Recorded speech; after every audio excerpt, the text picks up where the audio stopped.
Toyota's bringing back the Landcruiser to the U.S. market. Not so fast. No, they're not at all. Today we're going to talk about the new watered-down Landcruiser coming to the U.S. market. Now let's get straight to it and talk about what they deleted, what Toyota deleted from the Landcruiser coming to the U.S. market, the Landcruiser. But before we can understand that, we have to quickly realize why Toyota removed the Landcruiser 200 from the U.S. market a few years back. And that's simple. It just wasn't selling. So why did Toyota decide to bring it back? People said, I want the Landcruiser in the United States, but they weren't buying the Landcruiser when it was here because it was too much money. And they didn't understand the off-road features. So what changed? Did Toyota change or did the American market change? The short answer, and the point of today's video, is the American market didn't change, Toyota changed. And what I mean by Toyota changed is they took off a lot of stuff from this Landcruiser coming to America. So let's jump right into it. Right off the bat, they cut KDSS on the new Landcruiser in half. They cut the sway bar disconnect system on the Landcruiser in half. So in the world market, you get the Landcruiser 300, which has EKDSS, which is a front and rear sway bar disconnect. The system has been out in its older form, the KDSS system, for years. It's on this Lexus GX 460. It disconnects the front and rear sway bar. It's also on the Toyota 4Runner off-road package. It disconnects the front and rear sway bar. Also on the older Landcruiser 200, it disconnects the front and rear sway bar. The new Landcruiser 250 coming to the U.S. gets only the front sway bar disconnect. In other words, they took the KDSS system and halved it. It's EKDSS, but only on the front axle. They omitted it on the rear. Now again, overseas, you can disconnect both front and rear. But in order to make the new Landcruiser more affordable to Americans, they had to remove the ability to disconnect the rear sway bar. Now, Toyota is carefully covering up for this with some marketing magic by calling the system a front sway bar disconnect, which is just a marketing gimmick for people who don't know. Go, wow, you can disconnect the front sway bar on this new Landcruiser. You could always disconnect automatically the front and rear on these GX 460s, on your Toyota 4Runner Off-Road Edition, and your Landcruiser 200. Now with this new Landcruiser, you can only disconnect the front, not the rear. Cost savings by Toyota. Sneaky how Toyota markets the front sway bar disconnect as you getting something when in reality you're getting something taken away. Now, the next thing is Toyota had to cram a hybrid system in the back. They crammed the battery in the back seat to where the point is they had to get rid of they had to delete the back seat to fit the battery. So if you look inside the new Landcruiser 250, you're going to see this big, giant, awkward hump because they had to jam the battery pack back there. And in doing so, they raised the floor level so much that they had to get rid of the back seat completely. So Landcruiser has traditionally seated 7. Okay, way back when, short, it seated 5, but in modern times, it has seated at least 7. That's how it's been. So a core Landcruiser feature is to go anywhere with everybody. Now you can go anywhere with almost everybody because they had to delete the third row. It's cost savings. Now deleting the rear seat is a little bit subjective, but it is an SUV, sport utility vehicle, and you're removing that utility part by deleting that third row. All right, the next thing is the front locker.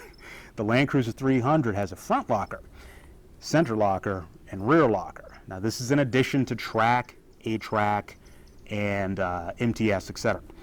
But they omitted the front locker from the Landcruiser 300 in the world market that is available in the GR Sport spec. This vehicle could have had a front locker, but they decided to just omit it. Again, cost savings. Now you could make the argument that deleting the front locker is no big deal. A-track will do the same thing, but do note that the front locker is not there. Lastly is again the engine. So the engine should be the twin turbo V6. Instead, you get this hybrid setup. It makes the car more affordable to most buyers, and that was Toyota's goal here, which is We can bring the Landcruiser back to the U.S., but we got to make it affordable, because no matter how many times Americans say we want the Landcruiser, they refuse to pay for it. Now let's play devil's advocate for a second and talk about, is this good or bad? What does this mean? Well, from a marketing perspective, it probably is a good thing, because most people have no clue what I'm talking about. All they saw with the Landcruiser press release in the U.S. was, the Landcruiser's back in the USA, yay!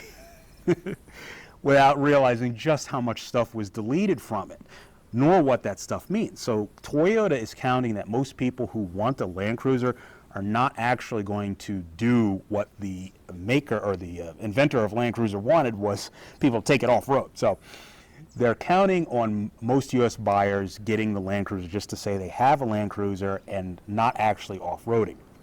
If you did actually off-road your Landcruiser, you would immediately realize just how many important Landcruiser features are missing. So now for the good news. There is a real Landcruiser here in America, well, coming soon.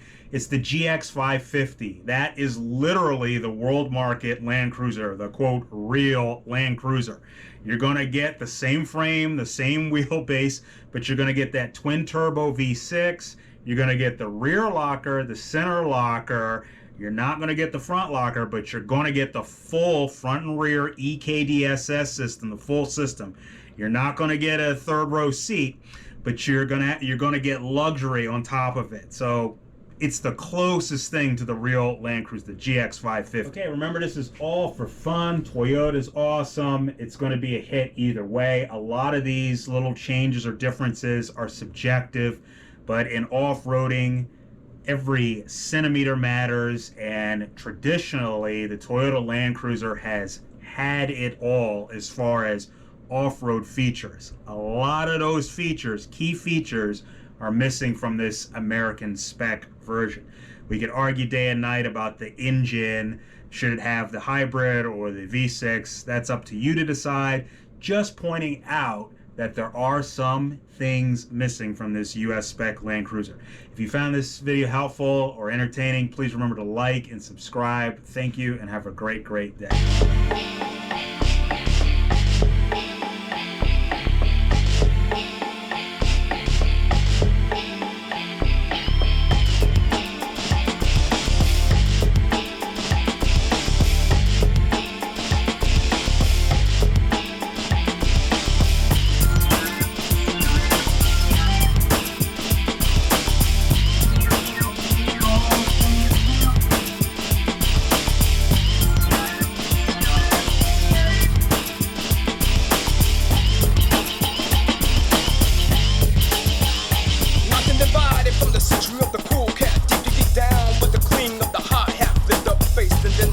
My door, I've been feeling the boom. Just a little after 4. So what's up with that core was really just bored. Yo, break out the sword and let's go cruising in your Ford. Watch out, yeah, sweet snow is the deal. As she shouted, it's the funky lesson 1 to the grill. I should have known that something wasn't right in walking. The biggity boom was just ticking and clocking. A night boy in plaid is passed from his dad. Another straight in the fight man, but he wasn't from the right clan. To stop all the nonsense, defenses, my defense. Oh yeah. I know the motor's daily dense. Time has passed on, but it's been a million days. We're still nice and divided, running round.